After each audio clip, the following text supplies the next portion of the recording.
Azər bəy, bahalı qəbir daşları, bahalı ehsan süfrələri, bununla bağlı nə deyə bilərsiniz? Dində bu necə qəbul edilir? Hər bir şeyin israfı haramdır. İsraf, hər kəs hər şeydə bir israf eləyirsə, bu yaxşı şeydir, bəyənilən şeydir. Ehsanı dəbdəbəli eləyə bilərsən də, ehsanı elə günə dəbdəbəli, ehtiyacı olanlar gəlsinlər, yesinlər. Ehtiyacı olanlar da. O yesin, o da yaxşı şey yesin də, burada nə var ki? O ki, qaldı dəbdəbəli, nə olur? Qəbir olur, ürəyi istəyir eləyir, imkanı var eləyir. İmkanı var eləyir, eləsində. Yəni, bu qadağa biz nə qadağa qoyaq ki buna?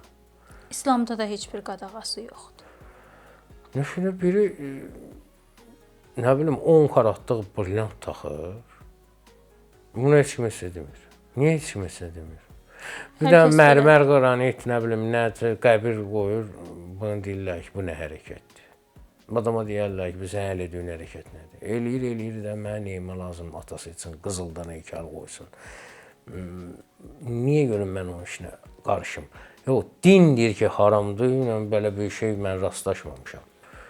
Biri atası üçün yaxşı başdaşı qoyur. O dəqiqə başlayırlar ki, sağlığında Allah bilə heç ona baxmırdı. Nə bilirsən, baxırdı, baxmırdı. Bəlkə elə baxırdı. Bizə insanlar, əsas məsələ qalıb bir qırağa, əsas şey qalıb bir qırağa.